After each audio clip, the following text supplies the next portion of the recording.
La dette publique, c'est quelque chose de compliqué un peu parce que les gens, ils facilement font le parallèle avec leur dette à eux. Ça n'a rien à voir. Ben non, la dette publique, tu ne rembourses pas ça. Ça, c'est la première loi de la dette publique. Tu refinances ta dette publique. Fait que dans la dette du Québec d'aujourd'hui, il y a de la dette de la Nouvelle-France.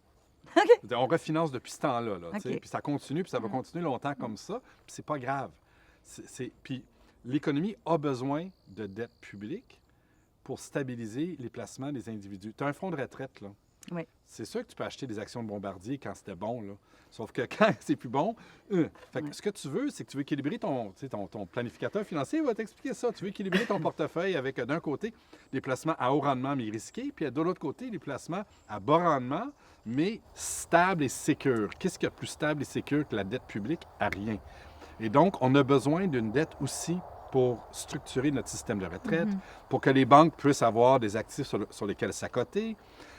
Ça fait partie, la dette publique, du mode de fonctionnement de notre économie. Il faut arrêter de la démoniser. Puis le but d'un gouvernement, c'est pas de rembourser, c'est de maintenir sa capacité de payer les intérêts sur sa dette, de pouvoir renouveler le financement de sa dette, donc de maintenir un ratio stable entre la taille de son économie puis le niveau de sa dette. Puis il n'y a pas de loi là-dessus, là.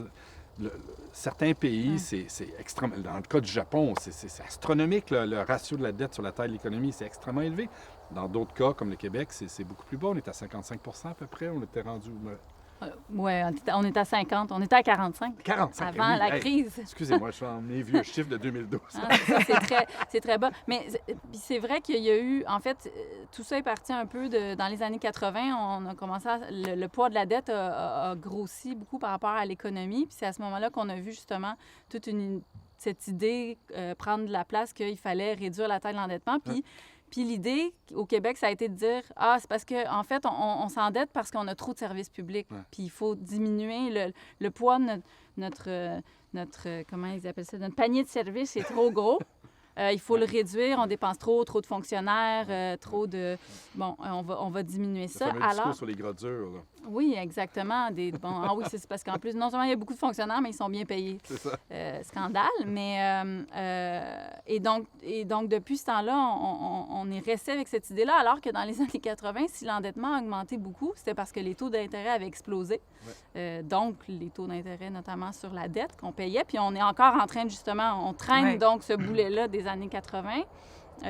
Puis c'est aussi parce que, justement, les gouvernements, parce que l'économie, il y a eu une succession de crises économiques, les gouvernements se sont lancés dans des mesures d'austérité qui ont finalement freiné, entre autres, la croissance. Ils ont liquidé des actifs, des sociétés d'État qui ont été privatisées au niveau fédéral, on peut y penser. Dans une moindre mesure au Québec. Donc, bref, tout ça a eu un impact sur le poids de notre endettement par rapport à la tête de notre économie, mais c'était pas parce qu'on s'était donné trop de services, là, au contraire, mais on est encore... Donc, on est resté avec cette idée-là aussi au Québec qu'on avait... L'État, là, prenait beaucoup trop de place.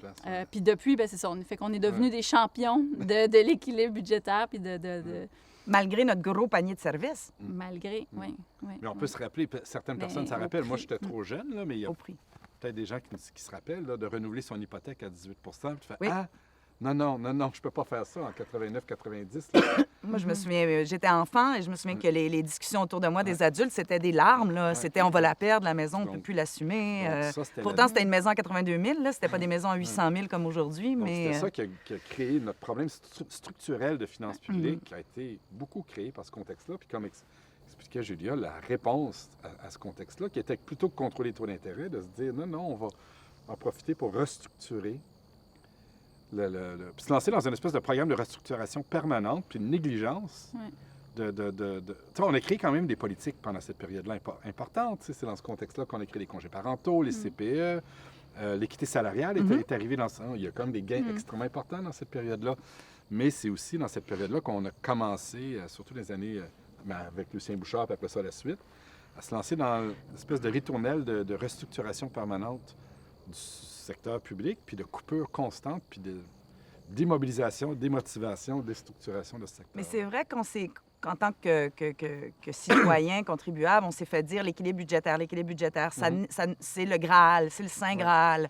C'était rendu même que c'était presque dans toutes les plateformes, ou pas toutes, là, mais peut-être probablement pas Québec solidaire, mais mais c'était toujours comme l'espèce de leitmotiv. Et là, devant la crise de la COVID, ce que j'entends, ce que je comprends de vos points de vue, c'est que c'est pas l'équilibre budgétaire qu'il faut viser, pas du tout, du tout, du tout, du tout, du tout. C'est pas maintenant, c'est pas la priorité. Mais donc, c'est quoi les solutions?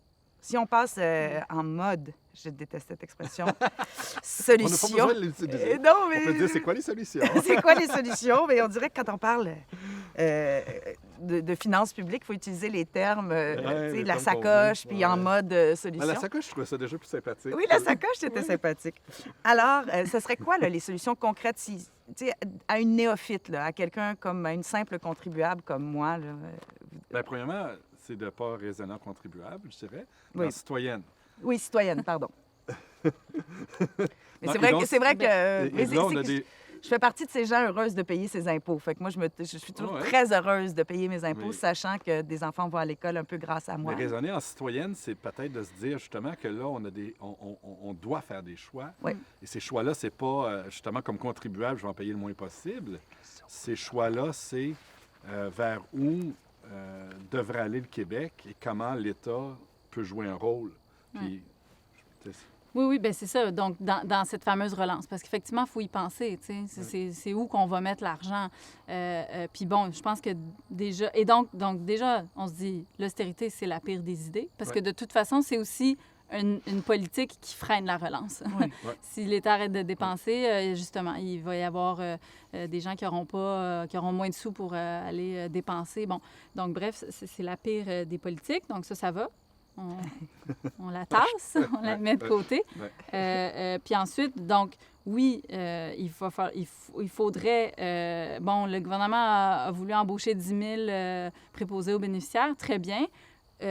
Maintenant, il faut un autre 10 000 dans les CPE, puis un autre 10 000 pour les écoles, parce que là, bientôt, les concierges vont devoir donner des cours. Peut-être qu'ils ont certainement des choses intéressantes à apprendre aux enfants, mais bon, si on a un programme à passer. Donc, bref, il faudrait là, se dire que collectivement, on accepte que, c'est ça, notre dette va peut-être augmenter, mais qu'on va se donner les moyens d'avoir une population en santé puis qui continue donc sa formation notamment.